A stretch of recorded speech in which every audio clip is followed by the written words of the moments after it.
आगे बढ़ने से पहले जिन्होंने चैनल सब्सक्राइब नहीं किया है वो सब्सक्राइब कर ले ताकि कहानी की पहली अपडेट आपको मिल सके।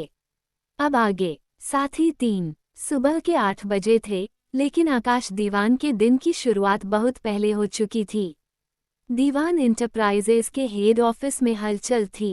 मीटिंग्स की लंबी लिस्ट, नए क्लाइंट्स से डील्स और कंपनी के प्रोजेक्ट्स की स्ट्रैटेजी। आकाश का हर दिन इसी भागदौड़ में बीतता था।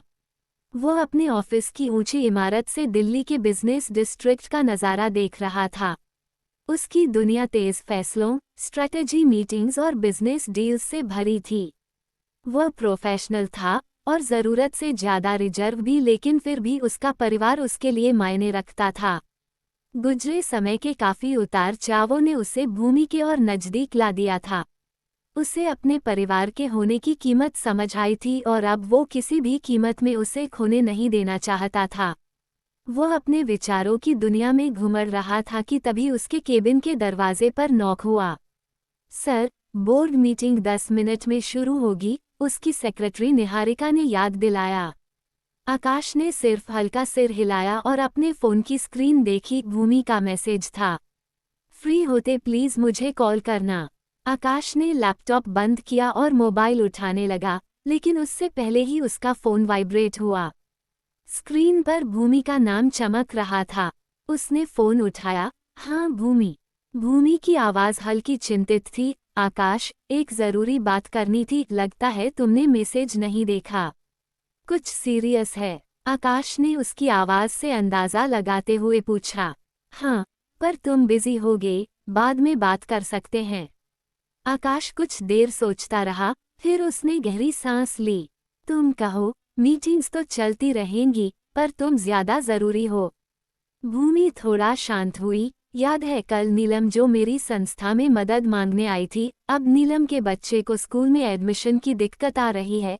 एक्चुअली जहां उसे काम मिला है वो वही पास के स्कूल में उन्हें डालना चाहती है। उसे रेफरेंस की ज़रूरत है। आकाश ने बिना देर किए कहा, तुम मुझे स्कूल का नाम और डिटेल्स भेजो, मैं बात कर लूँगा। भूमि के चेहरे पर राहत दिखी। थैंक यू, आकाश।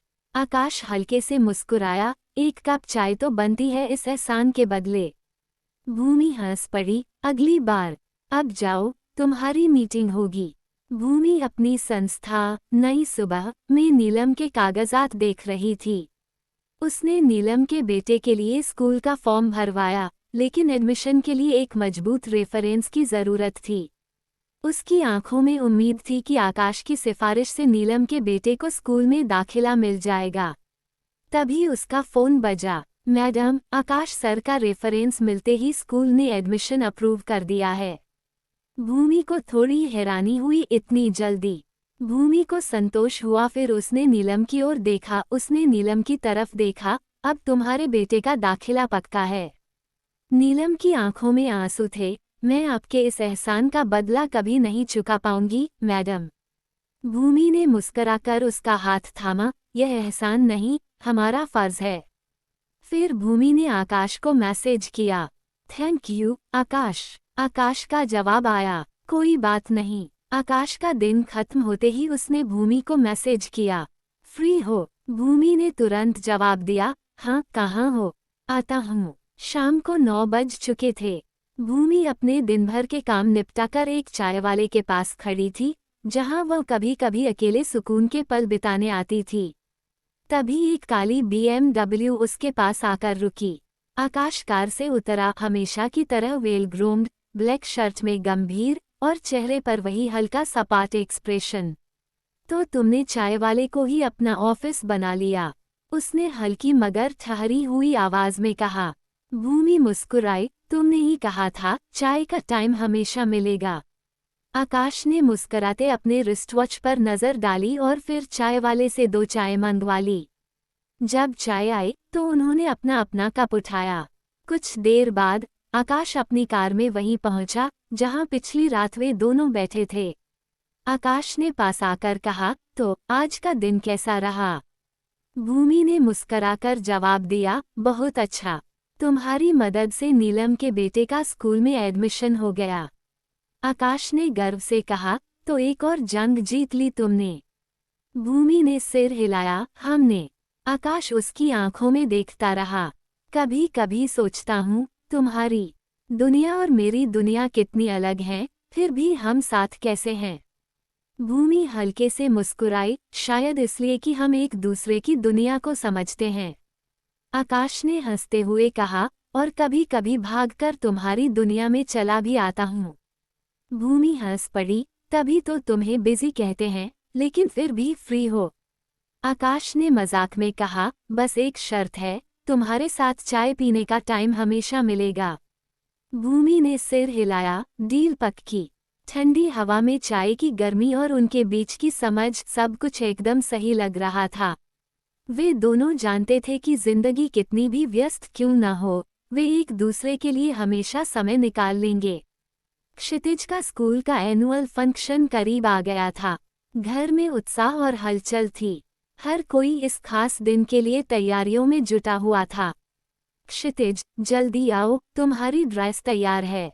भूमि ने उसकी राजकुमार वाली ड्रेस हाथ में लेकर आवाज दी। क्षितिज भागता हुआ कमरे में आया और उत्साह से बोला, मम्मा, मुझे सच में राजकुमार जैसा लगना चाहिए, स्टेज पर सबकी नजरें मुझ पर होंगी। भूमि ने प्यार से मुस्कुराते हुए उसे पास बुलाया। भूमि ने उसके बालों को धीरे से संवारते हुए कहा, राजकुमार सिर्फ दिखने से नहीं, बल्कि अपने आत्मविश्वास और दिल से भी पहचाना जाता है। क्षितिज ने सिर हिलाया, तो फिर मैं बिल्कुल असली राजकुमार हूँ। भूमि ने उसकी ड्रेस निकाली। गहरे नीले और सुनहरे रंग का शानदार राजसी कुर्ता, लाल मखमली जैकेट और हाथ में पहनने के लिए सुंदर कंगन। ये लो, पहन लो। भूमि ने ड्रेस उसकी ओर बढ़ाई। क्षितिज ने जल्दी से कपड़े पहने और आईने के सामने खड़ा हो गया। उसने खुद को गौर से देखा और फिर मुस्कुराया। वाह मम्मा, मैं तो सच में किसी राज्य का राजकुमार लग रहा हूँ। भूमि ने उसकी पगड़ी ठीक की और कहा, बिल्कुल। अब देखो, तुमने तलवार कहाँ रखी।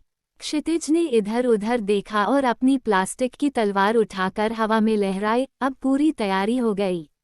उसे मुस्कुराते देख भूमि उसे प्यार से गले लगाकर उसका माथा चूम लेती है। क्षितिज भी अपनी बाहें भूमि के गले में डाल देता है। उसी वक्त घनश्याम दीवान कमरे में आए।